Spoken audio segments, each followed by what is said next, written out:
Bonjour, c'est Florent de Pia Productions. Dans ce tutoriel, je vais vous montrer comment Caprénov gère l'étanchéité à l'air des bâtiments. Donc au niveau de la description du logement, on va aller à la page renouvellement d'air et désormais à côté de la saisie de la ventilation, vous avez donc une carte qui s'appelle étanchéité à l'air et qui par défaut est pré-remplie. C'est pour ça qu'ici vous retrouvez l'indication automatique.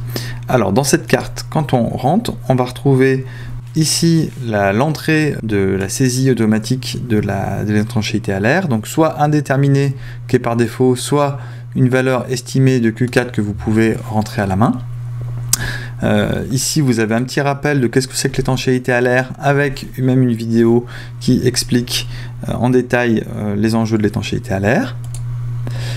Ici vous avez une petite frise qui vous explique que là dans notre cas on est donc à 1,9 ce qui correspond à un niveau mauvais de l'étanchéité à l'air et une surface équivalente de fuite qui est présentée sous la forme d'un objet qui correspond donc à un trou qui serait en permanence ouvert sur l'extérieur. Donc dans le cas d'une étanchéité mauvaise, comme c'est dans notre cas, on a l'équivalent d'une crêpière, donc un diamètre de 30 cm en permanence ouvert vers l'extérieur.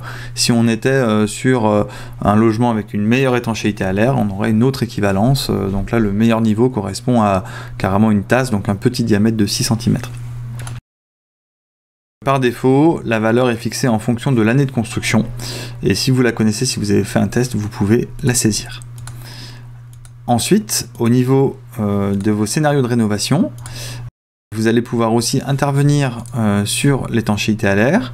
Donc dans la case renouvellement d'air, vous allez retrouver ici une capacité à saisir une intervention sur l'étanchéité à l'air, donc pas de traitement, donc ça correspond donc au fait que il n'y a pas d'intervention particulière liée à ce poste-là. Par contre, vous pouvez simplement traiter les points singuliers. Et puis vous avez la possibilité aussi de rajouter dans votre simulation un test d'infiltrométrie, ce qui permettra de mesurer, après mise en œuvre du chantier, la réelle performance du logement. Donc là on va aller à un niveau performant. Donc vous allez pouvoir, de base, on vise un Q4 de 0,6, donc qui correspond déjà à quelque chose d'assez difficile à atteindre. Et après, si vraiment il y a un effort très prononcé qui est fait sur ce poste-là, on peut atteindre des niveaux encore plus bas. Et si vous faites un test intermédiaire, par exemple d'étanchéité à l'air, vous pouvez venir rentrer la valeur ici. Donc maintenant le moteur de calcul prend en compte intégralement ce paramètre. En revanche, au niveau des économies d'énergie qui sont réalisées, on est sur un moteur 3CL qui prend en compte de manière assez basique ce paramètre là, et donc on n'a pas des effets spectaculaires, hein. Là je suis à 1% d'économie d'énergie, donc on va dire que la dimension étanchéité à l'air dans Caprénov elle est beaucoup plus pédagogique qu'avec un vrai effet sur les calculs. On espère que dans les prochaines moutures des moteurs 3CL, on aura un impact un peu mieux pris en compte.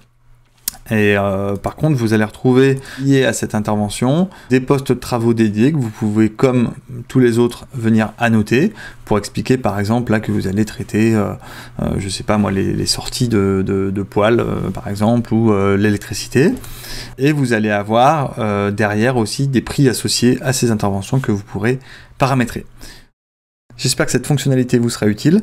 À bientôt, au revoir.